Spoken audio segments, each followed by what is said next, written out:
para o Getsemane. E quando eles chegam no Getsemane, Jesus já tinha passado por aquele período de oração, aonde ele dizia ao Pai: se possível for, passa de mim este cálice sem que eu beba. Contudo, não faça a minha vontade, mas seja feita a tua vontade. E após ele orar isso por algumas vezes, diz a Bíblia que em uma das vezes o anjo do Senhor veio e o confortava. Mas quando Jesus sai desta oração, é interessante dizer que toda vez que nós saímos do processo de oração, toda vez que nós saímos de uma campanha de oração, nós queremos deparar-nos após a oração, após a campanha, após o período de oração, nós queremos nos deparar com uma vitória, nós queremos nos deparar com a bênção, nós queremos nos deparar com aquilo que nós clamamos, com aquilo que nós pedimos. Mas Jesus, ao sair da campanha, ao sair do Getsemane, ao descer do monte, diz a Bíblia que ele depara-se com Judas Iscariote e com os soldados romanos que vêm para prendê-lo. E quando eles chegam diante de Jesus, Jesus pergunta a ele, dizendo: a quem vocês estão procurando? E os soldados romanos dizem: nós procuramos a Jesus o Nazareno. E Jesus olhou para eles e disse: eu sou. E quando Jesus diz eu sou, diz a Bíblia que eles caíram no chão desmaiados, aleluia, semi-mortos, aleluia. E quando eles levantam novamente Jesus dirige a eles a mesma pergunta, dizendo: a quem vocês estão procurando? E eles disseram: procuramos a Jesus Nazareno. E ele disse: eu sou, aleluia. O que eu quero dizer com isso, meus irmãos e minhas irmãs, é que se Jesus não estivesse, aleluia, dando-se voluntariamente, entregando-se voluntariamente para ser morto, para ser preso, para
E o seu corpo foi literalmente partido.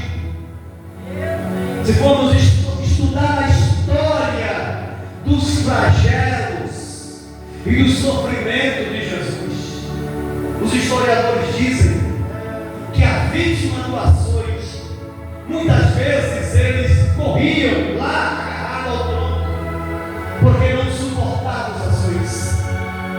Alguns historiadores dizem que era possível ver uma vítima, tamanho eram os rasgos causados pelos açoites. Mas Jesus suportou os açoites. Aleluia. E ainda carrega, apesar da cruz, até o Gólgota. Aleluia. No caminho ele cai. Alguém imagina que era o peso da cruz? Eu entendo que não era o peso da cruz, era o esgotamento físico de Jesus. Peso do pecado. Porque duas coisas tinham que acontecer naquele dia. Primeiro, o seu corpo tinha que ser partido. E segundo, o seu sangue tinha que ser derramado. O sangue da nova aliança. O sangue que purifica o membro do teu pecado tinha que ser derramado. E esse sangue dá-se o início do seu derramamento ainda no Getsemane, quando ele chora, quando ele vai lá e ele chora lágrimas, ele chora sangue.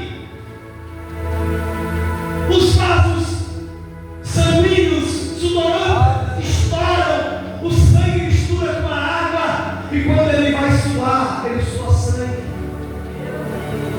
Quando prende Jesus, coloca uma coroa de espinho na sua cabeça, pega uma vara e bate na coroa. Sabe qual é a intenção? Fazer com que os espinhos entrassem no couro cabeludo e as perfurações, através delas, saísse sangue. Oh, Jesus, glória a Deus, Senhor. Levaram Jesus para o tronco, para o açoite. Cada ferimento o sangue descia, era o propósito, fazer com que o seu sangue fosse derramado. Aleluia, Jesus. No Gólgota estende o seu corpo no madeiro e cravam as mãos e os pés, e em cada buraco de cravos o sangue do mestre jorrava. Penduram ele na cruz.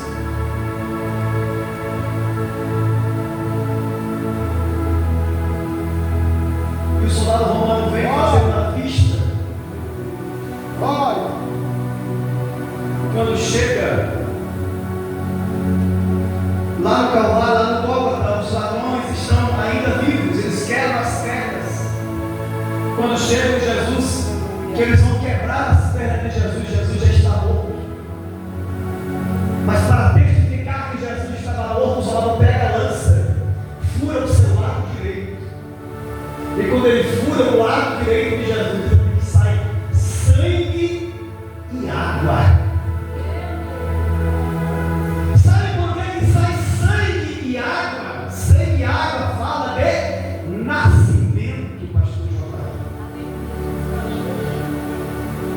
Quando o soldado fura o lado, que sai sangue e água, Deus estava dizendo: morreu o meu filho, mas está nascendo a igreja.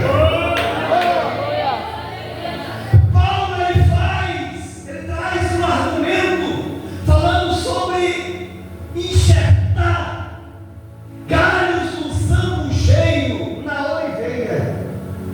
E no capítulo 15 do Evangelho de João, Jesus disse: eu sou a oliveira verdadeira. Meu pai é o agricultor. Quando o lado de Jesus é ferido, nós estávamos sendo enxertados na oliveira. Aleluia. Mas tudo isso ele passou por amor e por voluntariedade. Aleluia. Ninguém obrigou Jesus a subir o madeiro. Ele subiu para que eu e você estivesse aqui nesta noite. Para que os meus pecados fossem perdoados. Para que a sua justiça, aleluia, me justificasse.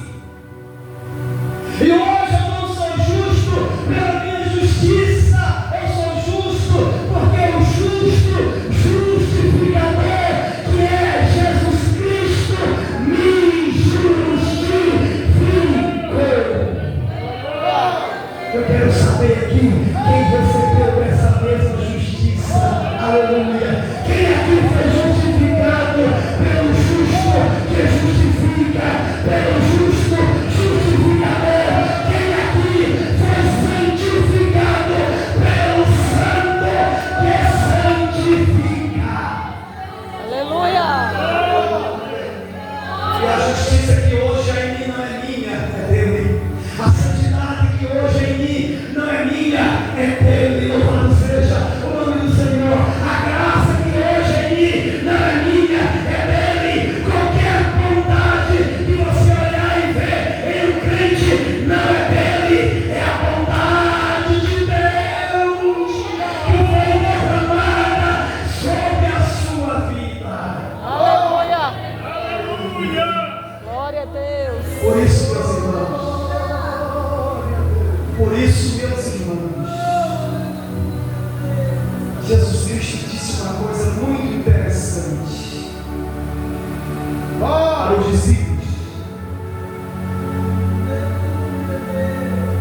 se vocês, aleluia, se vocês amarem uns aos outros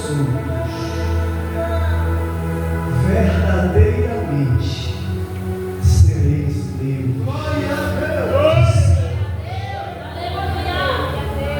Porque ele se entregou por amor.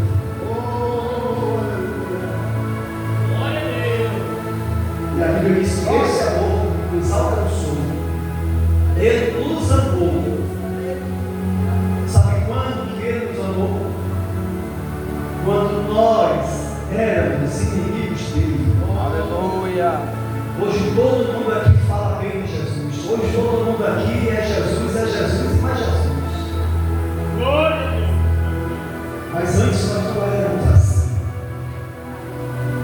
Antes nós éramos inimigos dele. E quando nós éramos inimigos dele, o seu amor nos alcançou. Aleluia.